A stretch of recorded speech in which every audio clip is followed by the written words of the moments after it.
Il fait 35 degrés dehors. Tu regardes ton plan d'entraînement, tu regardes la fenêtre et tu te dis « Je sors quand même.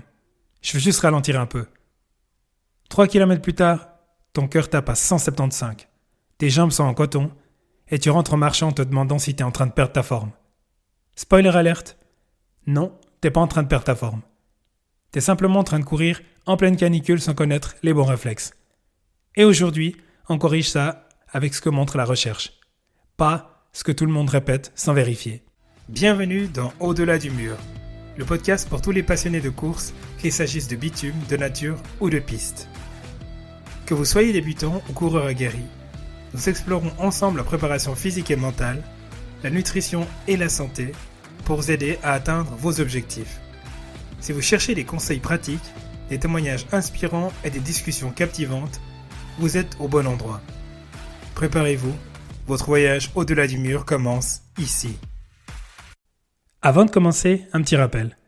Abonne-toi au podcast Au-delà du mur sur Apple Podcasts, Spotify ou YouTube pour ne rien manquer des prochains épisodes, comme celui d'aujourd'hui sur comment gérer la course à pied en pleine canicule. Et si le podcast t'aide dans ta préparation, laisse une note 5 étoiles. Pour découvrir les coulisses, retrouve-moi aussi sur Instagram sur le compte podcast Au-delà du mur. J'ai repris la course à pied après 3 mois de pause forcée en pleine période de chaleur. Très vite, mon corps m'a envoyé des signaux clairs. Essoufflement plus rapide que d'habitude, jambes lourdes, fréquence cardiaque qui grimpait sur des allures qui me semblaient pourtant faciles avant mon arrêt. Le réflexe que j'ai eu au début, c'était de regarder ma montre pour comparer avec mes chiffres d'avant la pause. Grosse erreur.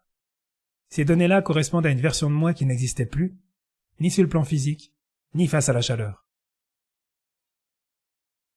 Ce que j'ai fini par faire, c'est d'arrêter de me fier à la montre et miser davantage sur mes sensations, en sachant que de toute façon, avec la reprise et la chaleur combinée, chaque séance allait me sembler plus dure que ce qu'elle devrait être sur le papier. Et c'est exactement cette façon de faire qui m'a évité de m'énerver contre moi-même pendant ces semaines de reprise. En creusant le sujet ensuite, et en particulier en allant regarder ce que disent les études de physiologie de l'exercice sur la chaleur, j'ai compris que j'avais surtout 3 idées fausses sur la façon de gérer la course à pied en été. Et ce sont exactement ces 3 erreurs qu'on va démonter aujourd'hui. L'erreur numéro 1, c'est de croire que l'acclimatation à la chaleur prend des semaines.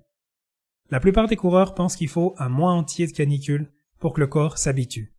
Du coup, ils se disent « ça sert à rien de m'adapter, l'été sera fini avant que mon corps ait changé ». Résultat, ils subissent la chaleur tout l'été au lieu de s'y préparer. Qui plus est, selon les prévisions météo de cet été 2026, il se pourrait que la situation actuelle dure encore plusieurs semaines, voire plusieurs mois. Ça veut dire que si tu ne veux pas mettre en péril ta préparation pour une course cet automne, tu vas pas pouvoir te permettre de rester les bras croisés. Ce que montre la recherche, c'est très différent. Les études menées sur des coureurs d'ultra-endurance montrent que les premières adaptations à la chaleur s'enclenchent dès les premières sorties en conditions chaudes. Pas au bout d'un mois. Dès la 2e séance. La fréquence cardiaque commence à baisser à effort identique, le confort thermique s'améliore, et le volume sanguin augmente pour mieux gérer l'effort. Ce ne sont pas des mois qu'il faut, ce sont des jours.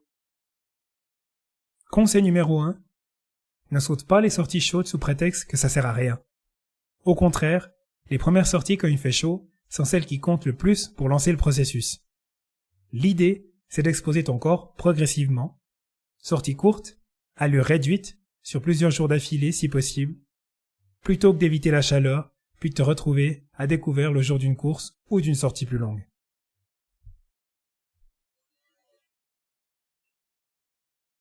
L'erreur numéro 2, penser qu'il faut boire un maximum pour compenser la chaleur.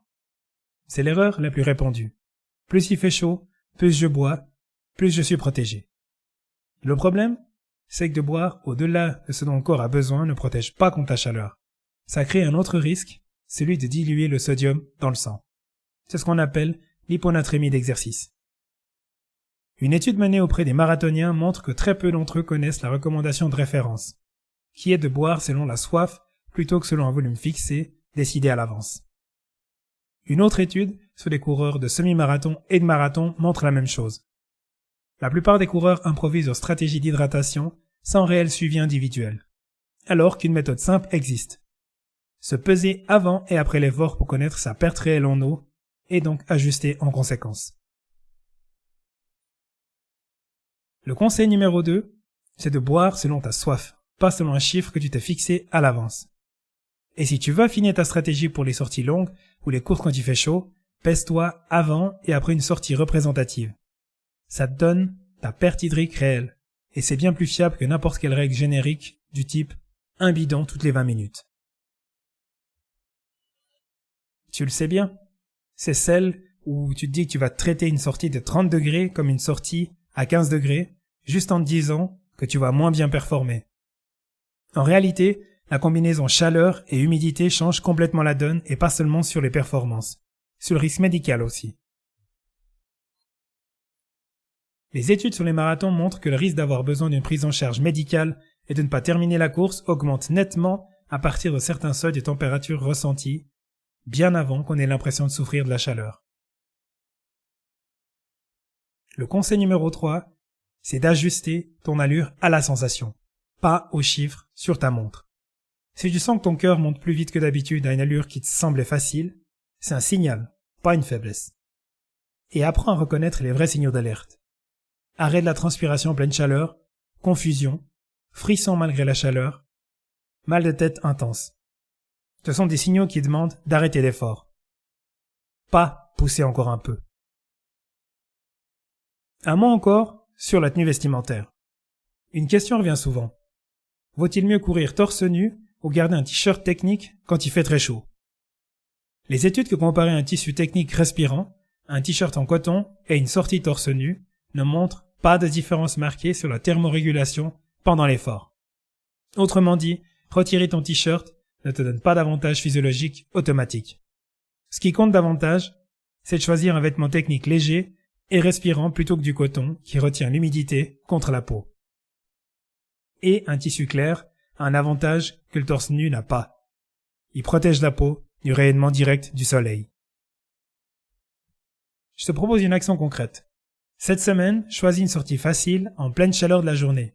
Pèse-toi avant et après, et bois uniquement selon ta soif pendant l'effort. Une seule sortie suffit pour commencer à savoir où t'en es réellement, plutôt que de deviner. Voilà les amis, c'est déjà tout pour l'épisode d'aujourd'hui.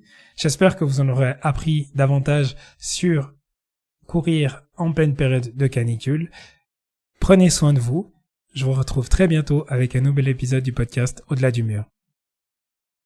Merci d'avoir écouté cet épisode d'Au-delà du mur.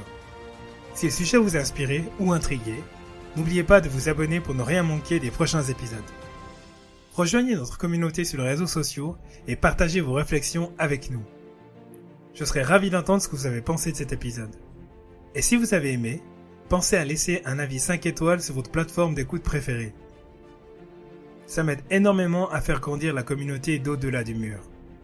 À très bientôt pour une nouvelle exploration de l'autre côté du mur. Jusque-là, continuez à questionner, à explorer et à repousser vos limites.